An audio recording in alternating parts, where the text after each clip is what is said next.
చూద్దాం. అవన్నీ అన్ని కూడా డీటెయిల్స్ అన్నీ వస్తే దాని గురించి మాట్లాడదాం.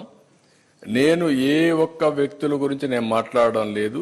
సాంప్రదాయాలు, రూల్స్, కొద్దిగా అక్కడ జరిగే అవకతవకలు, ఆ విషయాలే మాట్లాడుతాం. దీంట్లో ఎవరు ఇన్వాల్వ్ అయినా వాళ్ళందరిపైన చట్టపరంగా యాక్షన్స్ ఉంటాయి. I'm very clear. నెయ్యి విషయమే కాదు,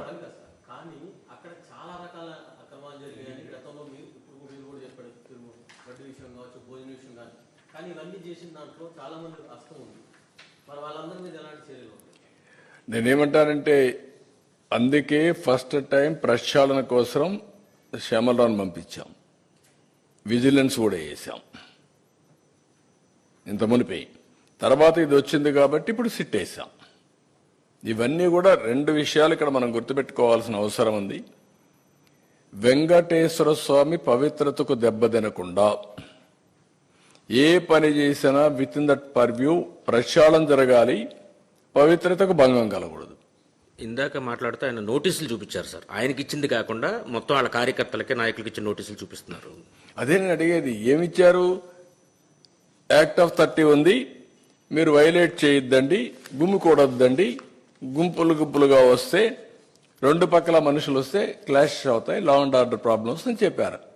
అది వాళ్ళకి ఇచ్చిన నోటీస్. దాన్ని పట్టుకొని నాకు నోటీస్ ఇచ్చారని చెప్తే దానికంటే ఏం కావాలండి?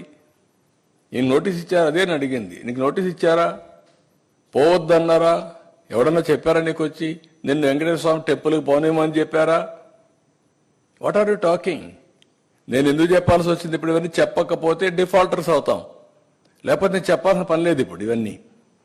అంటే వీళ్ళు ఏ అబద్ధాలు చెప్పినా కండెమ్ చేయకపోతే అబద్ధాలే నిజమైపోతాయి. That is where I'm concern. ఒక ముఖ్యమంత్రిగా చెప్తున్నాను, మీరు చేసే తప్పని 100 సార్లు చెప్తున్నాను. పదే పదే ఆ అబద్ధాలనే మళ్ళా తిరిగి వల్లిస్తున్నారు. ఇది మంచి సాంప్రదాయం కాదంటాను. ప్రజలను ఆలోచించమంటున్నారు. ఒక్కొక్కసారి తప్పు జరుగుతుంది. తప్పు జరిగినప్పుడు తెలుసో తెలియకుండా జరిగినా కూడా దేవుణ్ణి ప్రార్థించడానికి కొన్ని పూజలు చేశారు, అక్కడ పవిత్ర ఉత్సవాలు చేశారు. కనీసం నీకు తెలిసి జరిగినా తెలియక జరిగినా, తెలిసి తెలియకుండా జరిగినా నువ్వు కూడా క్షమాపణ కోరచ్చు, విచారణ వ్యక్తం చేయొచ్చు. విచారాన్ని కూడా వ్యక్తం చేయకుండా ఎదురుదాడి చేయడం ఏంటండి? నేను ఎక్కడ చెప్పానండి? ఆ రిపోర్ట్ ఏదో వినిపిస్తున్నా, దానిపైన సిట్ వేశాను నేను. అతనే కాకుండా రాష్ట్రంలో ఉండే ప్రజలందరికీ, ఎందుకంటే ఒకసారి కొంతమంది ఫాలో గారు కాబట్టి అబద్ధాలు చెప్తే పదే పదే కొంతమంది అయినా నమ్మతారనే ప్రయత్నం చేస్తూనే ఉన్నారు. వీళ్ళ జీవితాంతం అయ్యే చేశారు, ఇప్పుడు అది చేస్తున్నారు.